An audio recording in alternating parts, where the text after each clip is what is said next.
Hello भाई लोग, welcome back to another video. Finally Boruto 2 Blue Vortex का chapter 11 release हो चुका है। हाँ, स्पॉइलर इसीलिए नहीं ला पाया कि लास्ट दिन ही स्पॉइलर आया, मतलब बहुत दिन जो 3-4 दिन पहले आता था वो नहीं आया, इसीलिए समझा ऑफिशियली आने के बाद वीडियो बना लो, इसीलिए देरी हो गया।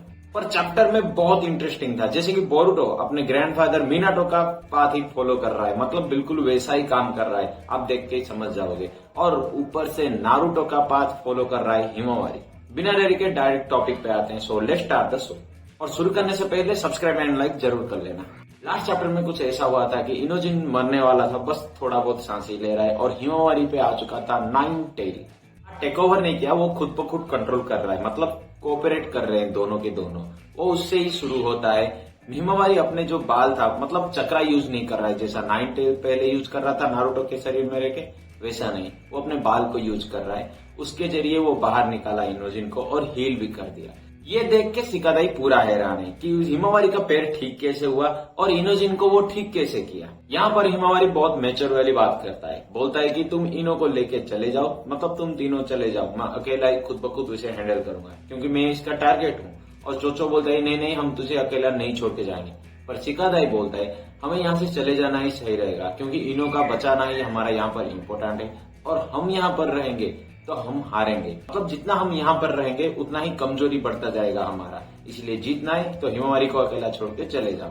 ये डिसीजन सिकादाई का सुन के जुरा भी इम्प्रेस हो जाता है और बोलता है हम फिर से कभी मिलेंगे। सिकादाई को बोलता है तो मुझे पता है तुम कम्प्लीटली इडियट नहीं हो, मतलब पूरा बेवकूफ नहीं हो, कुछ तो है तुम में, क्योंकि तुमने इतना बड़ा प्लान करके मुझ पे अटैक किया, इतने देर तक जिंदा रहे, और ऊपर से इनो जो काम किया ना वो टोटली बेवकूफ वाली काम था। मतलब उसे वो बार बार वार्निंग दे रहा है, देख भाई तू चले जा, तू टारगेट में नहीं है, सिर्फ हिमावारी है, फिर भी वो उसने अटैक किया और मरने के कगार पर आ गया। बिल्कुल वैसे ही अभी जो डिसीजन हुआ, वापस से तुम बहुत चालाक वाले काम किया, इसीलिए तुम पूरी तरह इडियट नहीं हो, पर तुम पहले इतना ताकतवर नहीं थे, मतलब हिमावारी। अचानक ऐसा क्या हो गया कि ट्रिगर हो गया कि तुम में नाइन टेल का पावर इतना ज्यादा बढ़ गया, मतलब इतना कंट्रोल कैसे कर सकते हो।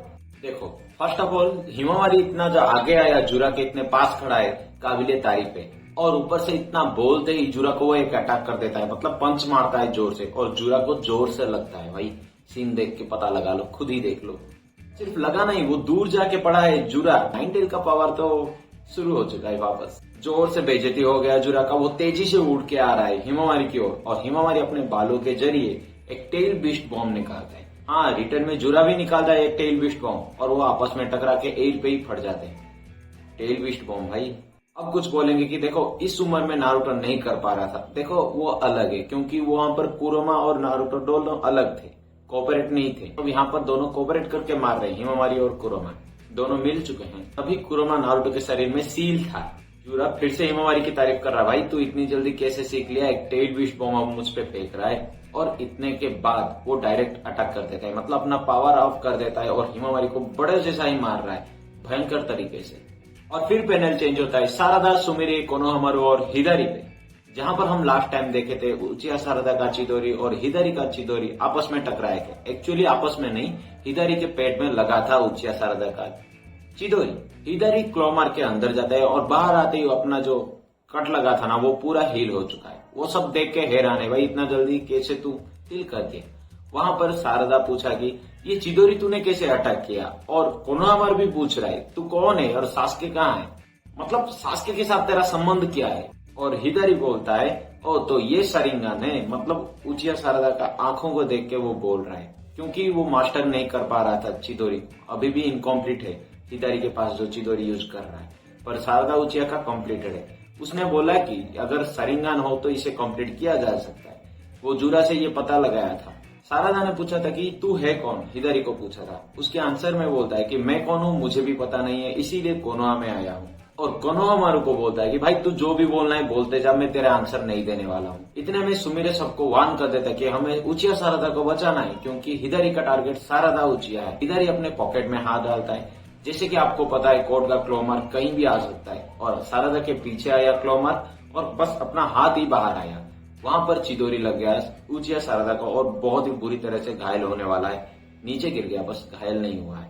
इसे देख के और एक शिनोबी था जो एयर स्टाइल यूज कर रहा था, उस पे एक फायरवॉल जुसु मारता है, पीछे कोनोहामारू रासेंगान मारता है, उस पे भी चिदोरी मारता है, पर कोनोहामारू जो रासेंगान था उससे डॉज कर लेता है, पर बहुत दूर जाके पड़ता है, मतलब वो भी ऑलमोस्ट आउट। और सुमिरे को भी एक चिदोरी, ये जो सुमिरे को लगा ना वो भी सही था, क्योंकि कद्दू कटेगा तो सब में बटेगा, वो भी बराबर बटेगा।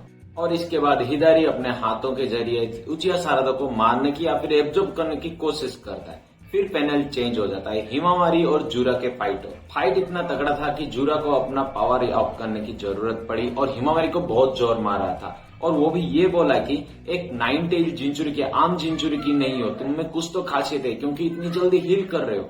देखो एक्चुअली वो पैनल देख के पता चल रहा है कि जूरा शायद कोई टेल बिस्ट बॉम्ब यूज किया है, छोटा सा जो हमें नहीं दिखाया गया, और हिमावारी एक ही सेकंड में उसे हील कर दिया, पर वो बहुत घायल होने वाला था, मतलब ऑलरेडी एग्जॉस्ट हो चुका था। इसीलिए कुरोमा ने बोला कि ये टोटली हमारा आउट ऑफ लीग वाला बंदा है, हमारे सोच से भी ज्यादा पावरफुल है, इसीलिए इसे हराना अभी पॉसिबल नहीं है, चाहे कितना भी दर्द हो। कावाकी और डेल्टा आता है हिमावारी की ओर, शायद हिमावारी की ओर ही आ रहे। कावाकी को बोलता है डेल्टा कि तुम मार खा चुके हो, फिर भी उसके पास ही क्यों जा रहे हो? कावाकी बोलता है मेरी मर्जी, बट उन्हें सेंस होता है बोरुटो का। अभी तुम्हें पता चलेगा कि बोरुटो को मिनाटो से क्यों कंपेयर कर रहा हूँ और हिमावारी को नारुतो से। बोरुटो सीधा उड़ के आया, मतलब शायद कावाकी को क्रॉस करके ही गया, या फिर कावाकी सेंस करने की वो टेक्निक था, पता नहीं क्या है, पर बहुत तेजी से आया, जुरा के पास से ही हिमावारी को उठा के चला गया, 1 सेकंड भी नहीं लगा। दूसरी तरफ अपना एक मेंढक हिदारी पे नजर रखने के छोड़ दिया था। जब ऑलमोस्ट हिदारी उचिया सारदा को खाने की कोशिश कर रहा था, तभी मेंढक बोलता है कि भाई मैं रेडी हो गया हूँ, और इतने में फ्लाइंग राइजिंग करके सीधा हिदारी के फेस टू फेस आ जाता है और एक हाथ काट देता है। हाँ, फिलहाल वो हिदारी के सामने ही है। देखो ये सीन देख के मुझे मिनाटो का वो सीन याद आ गया जो 9 टेल और जो कुशिना को बचाया था ना, जो नारुतो जन्म हुआ था उस टाइम के, कुशिना को बचाया था और साथ ही साथ 9 टेल से एक ही साथ फाइट किया था। बिल्कुल वैसे ही जुरा से हिमावारी को बचाया और यहाँ पर उचिया सारादा को भी बचा लिया। और बोरुटो का ये काम देख के दोनों जुरा और हिदारी बोलते हैं ओत्सुकी बोरुटो। हाँ, उजुमाकी बोरुटो नहीं, ओत्सुकी बोरुटो। देखा जाए तो सबका काम पलक झपकते ही बोरुटो ने किया, जैसे मिनाटो ने किया था। मतलब उस टाइम जो 9 टेल अटैक किया था, पूरा विलेज मिलके उससे लड़ रहे थे, 9 टेल से कैसे बचेंगे, पर मिनाटो ने एक ही सेकंड में कुशिना को वहां से हटाया और सीधा विलेज में आके 9 टेल को पहले विलेज से बाहर निकाला। और यही खत्म होता है ये चैप्टर। आपको कैसा लगा कमेंट करके बताना। और ज्यादा कुछ नहीं बोल रहा हूँ क्योंकि वीडियो बहुत ज्यादा लंबा हो जाएगा, इसीलिए नेक्स्ट वीडियो में और बहुत सारे एक्सप्लेन करूंगा। तब तक के लिए सब्सक्राइब एंड लाइक जरूर कर लेना।